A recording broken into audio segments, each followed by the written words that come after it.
আমাৰ গাঁওখনৰ নাম দৰপৱতীয়া বেজৰ চুবুৰী। আপোনালোকে ইয়াত মেজিঘৰ বনোৱা যিটো পৰম্পৰা কেতিয়াবা আৰম্ভ হৈছে? এইটোতো আমাৰ হিচাপ নাই। আমি এনেই ধৰি লোৱা হৈছে এইবাৰ 58 বছৰ হৈছে।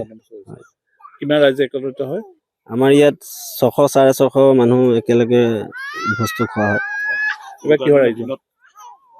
দিনত উৰুকাৰ দিনা দুপৰীয়া দিনত হয়। আমাৰ ইয়াৰ আয়োজন এইবাৰ মাছৰে হ'ব আৰু প্ৰায় মাছৰে চলে। আৰু যিটো মেজিঘৰ ভেলাঘৰ একেলগে কৰা হয় দেখা গৈছে। হয়, কাৰণটো মানে এতিয়া মেজিঘৰ ভেলাঘৰ দুইটা পৃথক কৰা নাই আৰু একেলগে বনাইছো। আৰু অন্যত দেখি আহিছো গাড়ী, বাছ, প্লেন, ট্ৰেইন, মঠ মন্দিৰ কত কি বনাই আছে।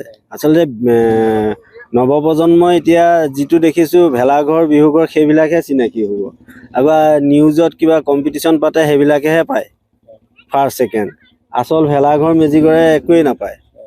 মেজিঘৰ ভেলাঘৰ এতিয়া নৱপ্ৰজন্মক দেখাবলগীয়া হ'লে এনেকৈ বনাব লাগিব। আমি যেনিবা অলপ দেখনীয় কৰি লৈছোঁ, ডিজাইন কৰি দিছোঁ, কিন্তু আমি এই অতীজৰ যিকেইটা বস্তু সেইকেইটাই কৰি আছোঁ। মেজিঘৰটোও লগত আছে আৰু ভেলাঘৰটোও লগত আছে।